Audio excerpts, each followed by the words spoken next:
নমস্কাৰ খুদীবৃন্দ, আজি আমি আলোচনা কৰিম অসমৰ মিচিং জনগোষ্ঠীৰ কৃষিজীৱী উৎসৱ আলি আই লৃগাং। বন্ধুসকল, পূৰ্বৰ আলি আই লৃগাং আৰু বৰ্তমান আলি আই লৃগাং উদযাপন ৰীতি নীতি বা নীতি নিয়মত কি পৰিৱৰ্তন হোৱা দেখা যায়, অথবা লৃগাঙৰ কোনবোৰ নিয়ম বৰ্তমান লুপ্ত হোৱাৰ দিশে, এনে বহু প্ৰশ্নৰ উত্তৰ বিচাৰি আজিৰ ভিডিঅ'টো আৰম্ভ কৰোঁ। ভিডিঅ'টো আৰম্ভ কৰাৰ আগতে অনুগ্ৰহ কৰি এই চেনেলটি ছাবস্ক্ৰাইব কৰি দিব।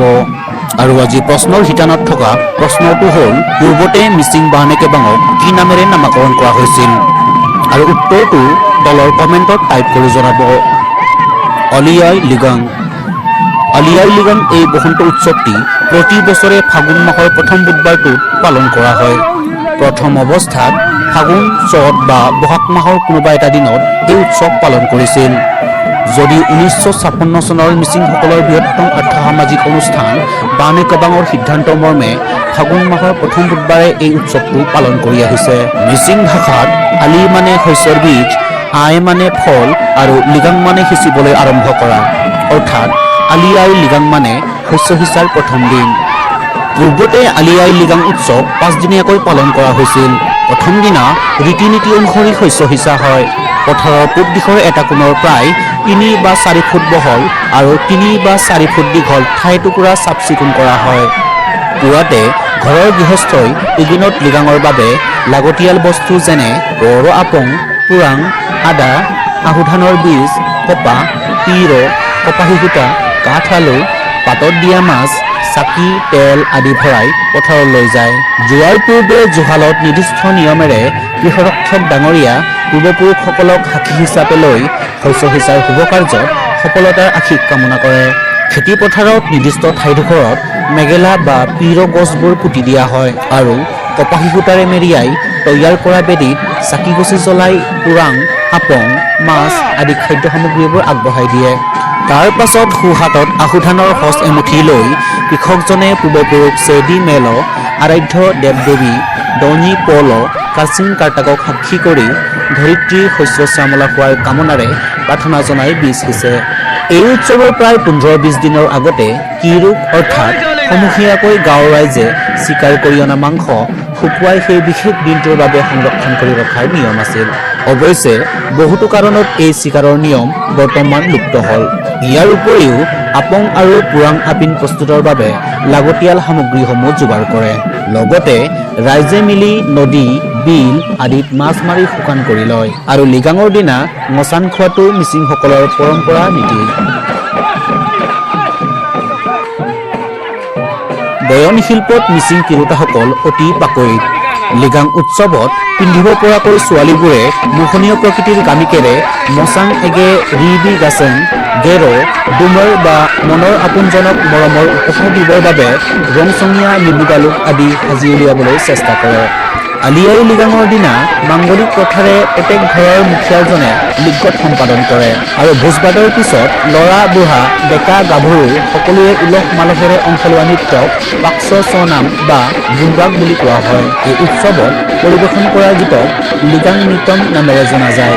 লোকবিশ্বাস অনুসৰি এই নৃত্য নকৰিলে ধানৰ গজালিত খন্দৰি নুঠে, থোক লেৰেলি যায় বা পোক-পতংগই ক্ষতি সাধন কৰে। শস্য সিঁচাৰ 3 দিনৰ পিছত ৰীতি নীতি মতে মাটি নখন্দা, বাঁহ, বেত, খেৰ খাবৰি নকটা, ভজা পোৰা নোখোৱা আদি বাধা নিষেধবোৰ ভঙা হয়। মিচিংসকলে বিশ্বাস কৰে যে দেৱতাক নাচ গানেৰে সন্তুষ্ট নকৰিলে পৃথিৱীত বৰষুণ নহ'ব, তেতিয়া শস্যৰ উৎপাদন নহ'ব। সেয়েহে তেওঁলোকে নৃত্য গীতৰ মাজেৰে লখিমীক সন্মান প্ৰদৰ্শন কৰে।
Banamam ke kone ke sak pegung rak soman manamam tat beng mandung dulu pi banamam ke kone ke sak pegung rak soman manamam dak toge gumrak dak dunge gumrak dung dum badung gumrak kira gore noi gumrak oro nori gumrak legangem gadung gumrak kira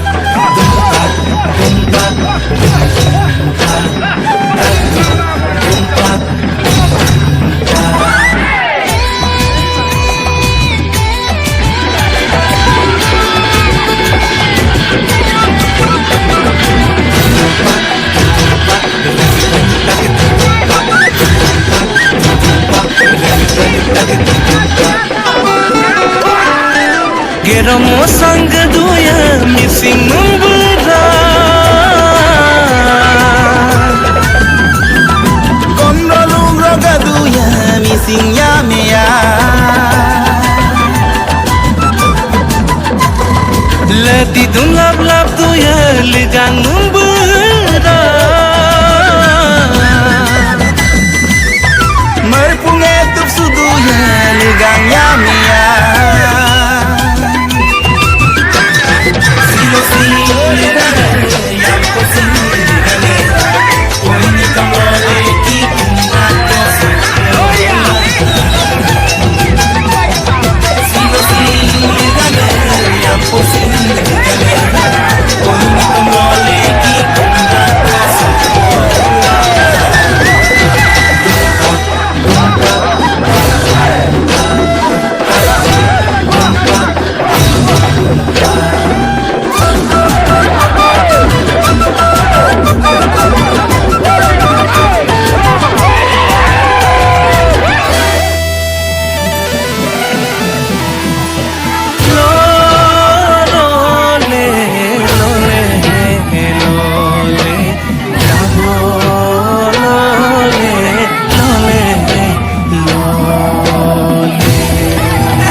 Rami jamin pedodo kankanoi dusul guyong kumalanga Rami jamin pedodo kankanoi dusul guyong kumalanga Asino dil du do pakayu moi jar subiyo kumalanga Yayo yanam popi datak undak tapu monum kenanana Oy no zar subinam de ay no susandum donana Lati long na asido kankanoy no songo sadu bone Laki long na asido kankanoy no songo sadu bone Kanke kumal kalay song kayunom ay nang tokadu bone Yayo yanam popi de takunda tapu monum kenalena Oy no zar subinam de ay no susandem donalena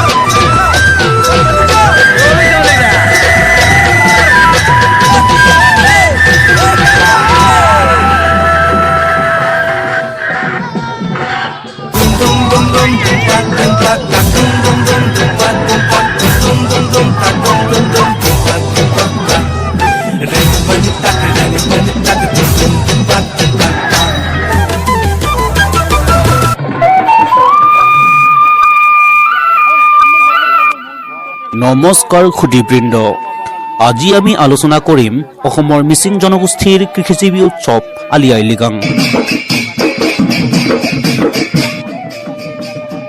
বন্ধুসকল, পূৰ্বৰ আলি আই লৃগাং আৰু বৰ্তমান আলি আই লৃগাং উদযাপন ৰীতি নীতি বা নীতি নিয়মত কি পৰিৱৰ্তন হোৱা দেখা যায়, অথবা লৃগাঙৰ কোনবোৰ নিয়ম বৰ্তমান লুপ্ত হোৱাৰ দিশে, এনে বহু প্ৰশ্নৰ উত্তৰ বিচাৰি আজিৰ ভিডিঅ'টো আৰম্ভ কৰোঁ। ভিডিঅ'টো আৰম্ভ কৰাৰ আগতে অনুগ্ৰহ কৰি এই চেনেলটি ছাবস্ক্ৰাইব কৰি দিব। আৰু আজি প্ৰশ্নৰ শিতানত থকা প্ৰশ্নটো হ'ল, পূৰ্বতে মিচিং বানে কেবাঙক কি নামেৰে নামাকৰণ কৰা হৈছিল? আৰু উত্তৰটো তলৰ কমেণ্টত টাইপ কৰি জনাব। আলি আই লৃগাং। আলি আই লৃগাং এই বসন্ত উৎসৱটি প্ৰতি বছৰে ফাগুন মাহৰ প্ৰথম বুধবাৰটোত পালন কৰা হয়। প্ৰথম অৱস্থাত ফাগুন, চ'ত বা বহাগ মাহৰ কোনোবা এটা দিনত এই উৎসৱ পালন কৰিছিল। যদিও 1956 চনৰ মিচিংসকলৰ বৃহত্তম আৰ্থ-সামাজিক অনুষ্ঠান বানে কেবাঙৰ সিদ্ধান্ত মৰ্মে ফাগুন মাহৰ প্ৰথম বুধবাৰে এই উৎসৱটো পালন কৰি আহিছে। মিচিং ভাষাত আলি মানে শস্যৰ বীজ, আই মানে ফল আৰু লৃগাং মানে সিঁচিবলৈ আৰম্ভ কৰা, অৰ্থাৎ আলি আই লৃগাং মানে শস্য সিঁচাৰ প্ৰথম দিন। পূৰ্বতে আলি আই লৃগাং উৎসৱ 5 দিনীয়াকৈ পালন কৰা হৈছিল। প্ৰথম দিনা ৰীতি নীতি অনুসৰি শস্য সিঁচা হয়। পথাৰৰ পূব দিশৰ এটা কোণৰ প্ৰায় 3 বা 4 ফুট বহল আৰু 3 বা 4 ফুট দীঘল ঠাই টুকুৰা চাফ চিকুণ কৰা হয়।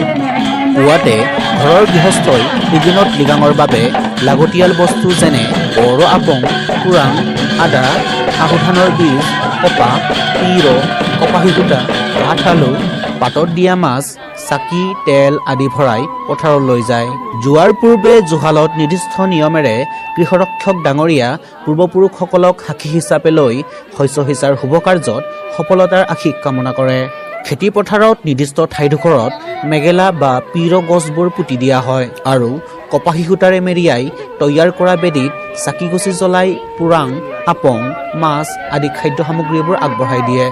তাৰ পাছত সোঁহাতত আহু ধানৰ সঁচ এমুঠি লৈ কৃষকজনে পূৰ্বপুৰুষ চেদি মেল, আৰাধ্য দেৱ দেৱী, দনি পল, কাচিং কাৰ্তাকক সাক্ষী কৰি ধৰিত্ৰীৰ শস্য শ্যামলা হোৱাৰ কামনাৰে প্ৰাৰ্থনা জনাই বীজ সিঁচে।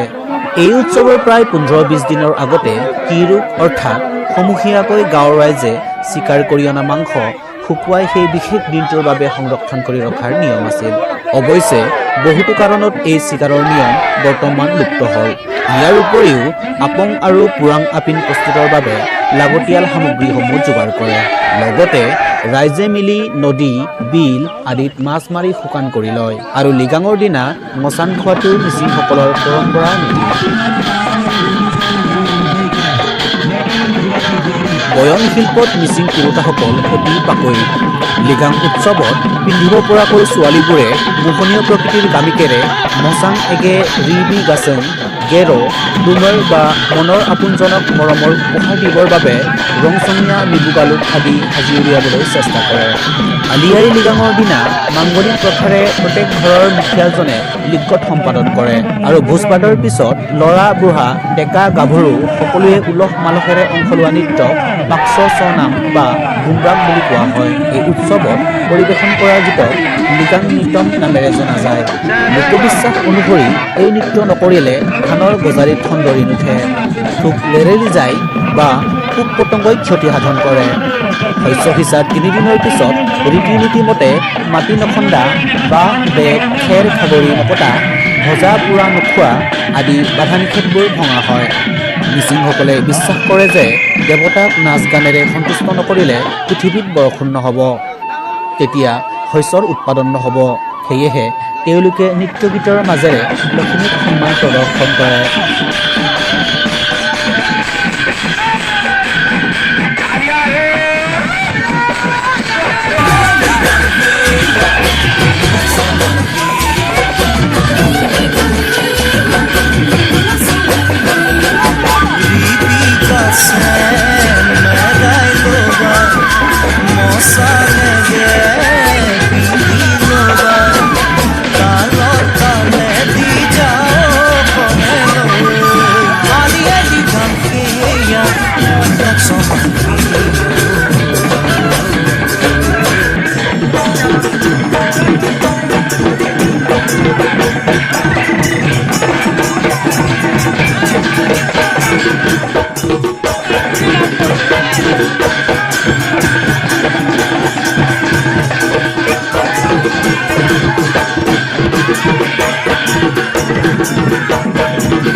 ke sak pegung rak soman manama tat begun tat beng mandung dulu pi benama ke kona ke sak pegung rak soman manama dak toge gumrak dak bunga gumrak dung duma bedung gumrak kira bore noi gumrak obo nori gumrak legangam gadung gumrak kira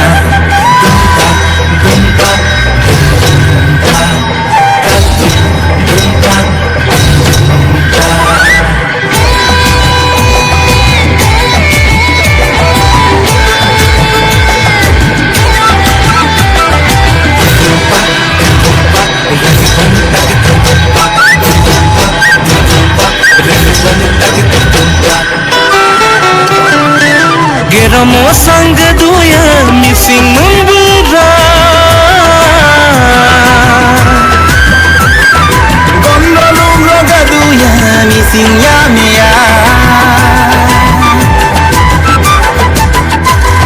leti dungap lap duya ligang membura merpunge tup suduya ligang ya mea